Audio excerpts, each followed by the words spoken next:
میرا بھائی اور دوستو، ابھی ہم سب کو معلوم ہے کہ بھائی ہمارا یہ ریون کا لاہور کا عالمی اجتماع ہے،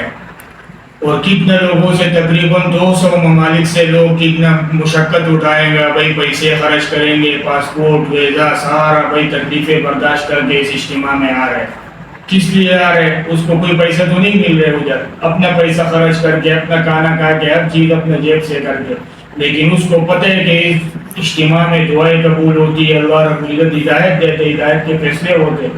اور ہم لوگ بھی مسلمان ہیں اور کراچی میں رہنے والے ہیں۔ تقریباً 8 گھنٹے یا 12 گھنٹے کا سفر ہوگا اور ہم لوگ اس میں نہیں جائے، اس میں شریک نہیں ہو جائے تو ہمارے لیے کتنی بدنصیبی اور کمی کی بات ہے۔ تو بھائی اس کے لیے سارا ساتھی جو جتنے بھی مشکلات میں پھنسے ہیں، جتنے بھی کاروبار میں پھنسے ہیں، وہ بھائی ٹائم نکال کر اور خصوصی 3 دن کے لیے تو اجتماع میں شریک ہو جائے تو ہمارا حق ہے کراچی والوں کا۔ اور یہ اجتماع بھی کراچی والوں کا اجتماع ہے، پھر اگلے سال نہیں ہوگا، پھر اس سے اگلے سال 1 سال بیچ میں وقفہ ہے، تو کیا پتہ ہے زندگی کا کل موت آ جائے تو پھر انسان افسوس کرے گا، لیکن پھر موقع نہیں ملے گا۔ اور جب تک سانس ہے تب تک چانس ہے، سانس گیا تو چانس گیا۔ ابھی ہم لوگ زندہ ہے، ہمارے ساتھ وقت ہے، تو بھائی ہم کوشش کریں اور اس اجتماع میں شریک ہو جائیں۔